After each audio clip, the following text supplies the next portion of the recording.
Hello everyone, this is Steve and I'd like to welcome you back to another episode of Minecraft. But not just any Minecraft, mind you. Today, I'm going to be showing you a city I've been building for the past 4 years. Yes, since 2013. Here is Portsburgh, the Victorian city in Minecraft. It's supposed to be an American city, or about what an American city might have looked like about a little over 100 years ago. And as you can see, most of the buildings are the exteriors are finished, except for some of the big ones, because those take quite a while.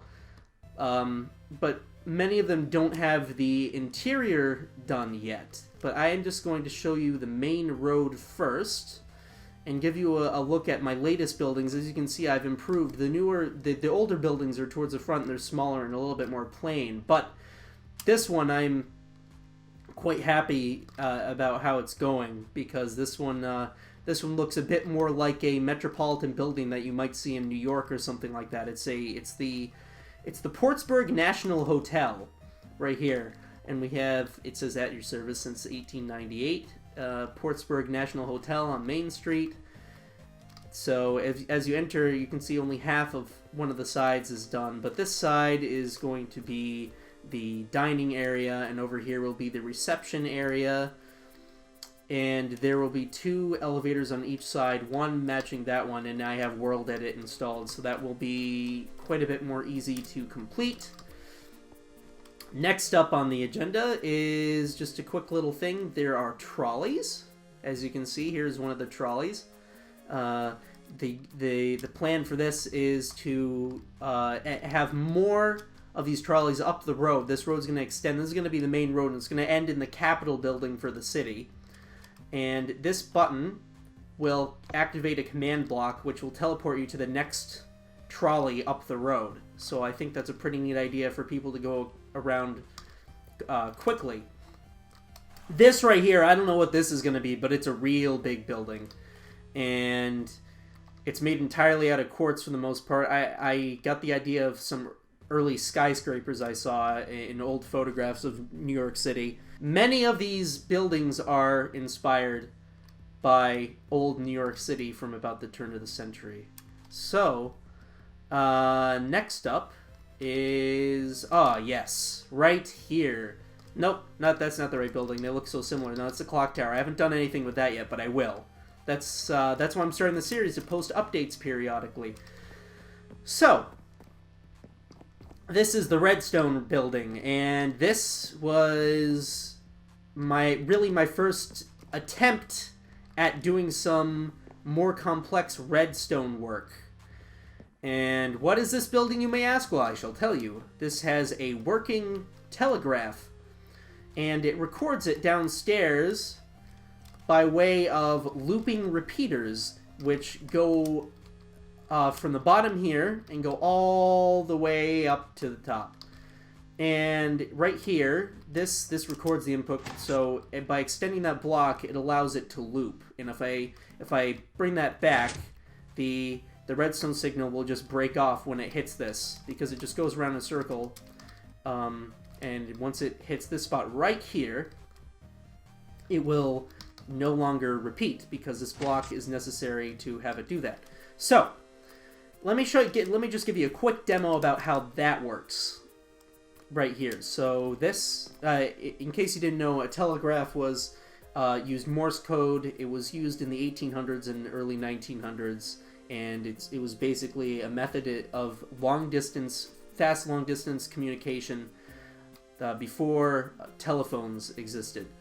So basically, this is, I don't actually know Morse code, but it should work for Morse code, because dot, dash, those are the 2 things that you can use in Morse code, and the combination of them represents letters, so you have to know Morse code to understand it.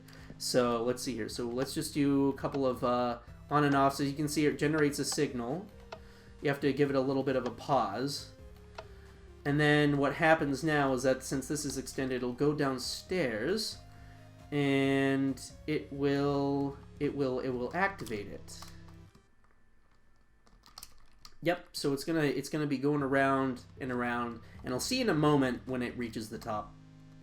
Okay, as you can see, it's reached the roof, and now it is outputting the signal as lights, and it goes around the building.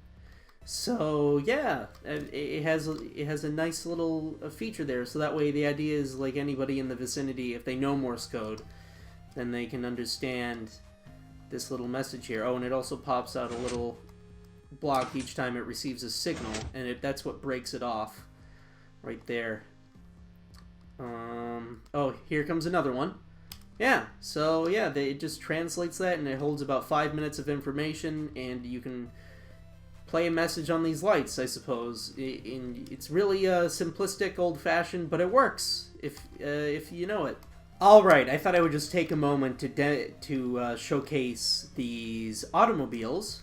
These automobiles are based off of the curved dash Oldsmobile, which was the first automobile to become somewhat mainstream on the market, and that was in 1901. And it had its motor in the trunk, and it just had a little bit of a curved front, which is why they called it the curved dash. So it looks similar to it.